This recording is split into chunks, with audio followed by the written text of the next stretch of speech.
1,000% chance that Jerry Jones is firing Jason Garrett after the season. And we had a Dallas Cowboys beat writer for The Athletic come on, and he said there's like 99.9% chance that Dak Prescott is the quarterback going forward. If Dak Prescott is going to continue to want $40 million a year or whatever he's asking for, from that Good Morning Football interview that we heard from Jerry Jones to what happened yesterday in Jerry World on Thanksgiving with the world watching, losing to the Buffalo Bills, which, by the way, good team. And anytime you throw out sneaky good or sneaky fast, normally that means, okay, Caucasian guy doing something. That Bills team, sneaky good team. They are.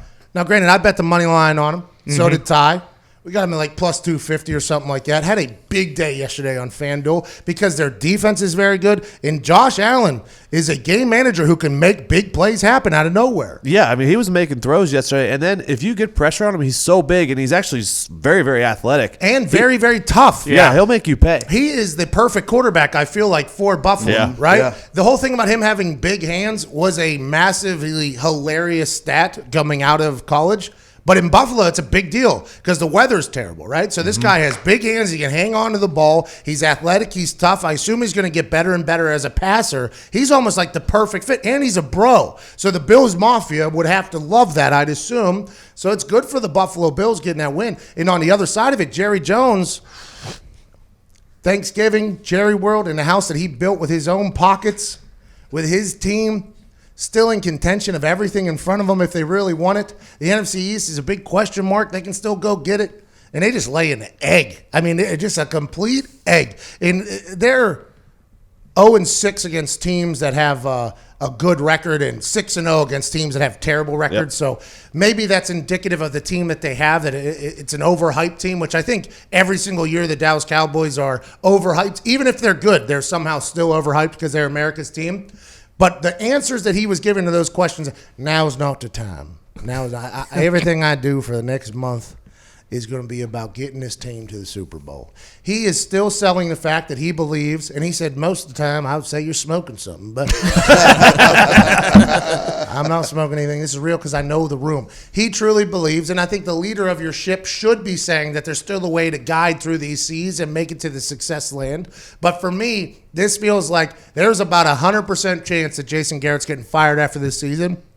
And I'm not 100% sold that Jerry Jones is giving Dak Prescott that massive contract. On Good Morning Football, he said, let's just win some games. And then they lose the next game. And if they go on to continue to lose here and they end up 8-8 or something like that, I mean, I don't know how Dak Prescott and Jerry Jones are going to meet and agree on a world-breaking contract. I just don't think that's going to happen, especially with the number of quarterbacks that are potentially going to be either up for grabs after this year or on the trading block or coming out of college or anything like that. I understand that Dallas loves Dak Prescott, and I understand that Cowboys fans love Dak Prescott. But I'm just saying, from the words that Jerry Jones is saying, it's hard to have 100% faith in the fact that he's going to pay Dak and that Jason Garrett's going to be there next year. I think all Cowboys fans agree, like, hey, now's the time to get rid of Jason Garrett. And I think it's only a matter of time before you say, is Dak Prescott going to be the guy that's going to eat up 40% of our salary cap? And is that going to continue to be our style of just not winning a lot of games, being a hype machine, and not really being relevant in any real conversation? Now, Jerry Jones thinks they can turn this whole ship around and go on and win this thing. I think you're smoking something. But smoking on optimism isn't a bad thing, especially when you're the boss. But for me, I don't know who's going to be the next head coach for the Dallas Cowboys. I hope it's somebody exciting, electrifying, because Jerry Jones will put his ass on national television every single week. Oh, Rich Rod. I'll tell you what. I never thought of it.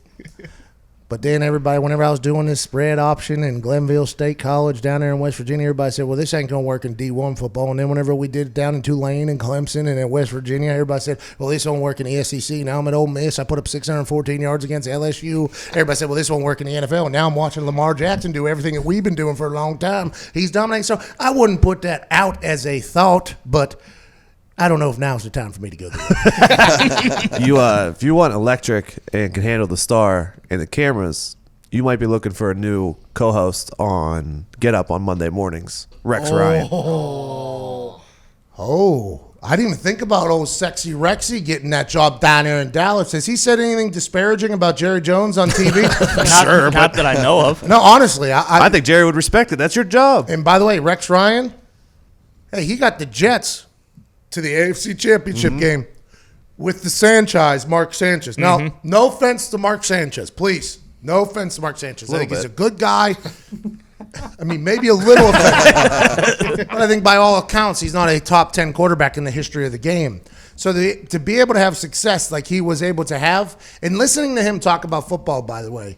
Now, granted, on Get Up, he has to turn it up a little bit and be entertaining, which he is entertaining as hell. Just like in his press conferences as a head coach, he was entertaining as hell. But whenever you hear him start talking about the defenses and this and that in the production meeting that could never make it to air because it's like a 10-minute answer, it's incredible what he knows and what he's forgotten about football coming from that Buddy Ryan family.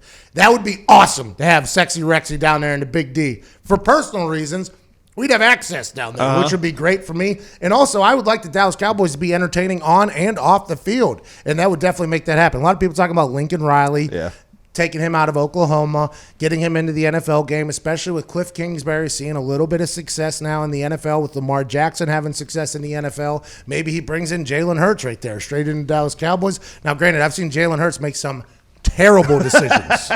Terrible decisions, but he's also come back from big deficits. He's shown a lot of grit, a lot of warrior in him. Could be a great football player going forward. I think that would be fun to have old Lincoln Riley, Rex Ryan down there. I think before yesterday, after Jerry was leaving the locker room and he was like crying, and you could see that he was just like physically, mentally, and emotionally beat.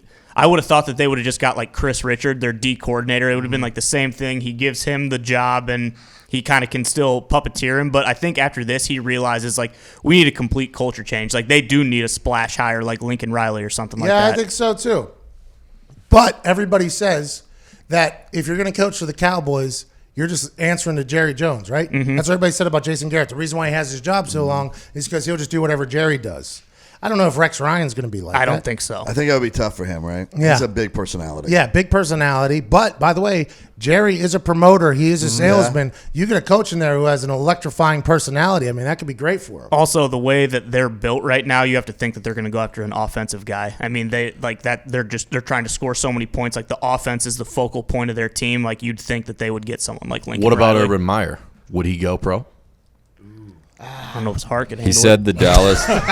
He said the Dallas job does intrigue him multiple times. Urban Meyer said that? Yep. This Urban Meyer guy is the best, dude. Wins at Utah. Let me get out of here. Wins at Florida. Heartfelt story. Let me get out of here. Wins at Ohio State. I think I'm done. Let me go on Fox real quick. Talk a little television. And then just pitch all these jobs that I could potentially want. You know, Notre Dame would be fun. USC, I'd love to stay in L.A. Oh, the Dallas Cowboys would love to coach that team. And he just sits back, talks a little football on the weekends, and then potentially gets a job anywhere he wants it. Good for Urban Meyer. That guy's cracked the code in this whole football world. I don't know who it's going to be that's going to end up as the Dallas Cowboys head coach.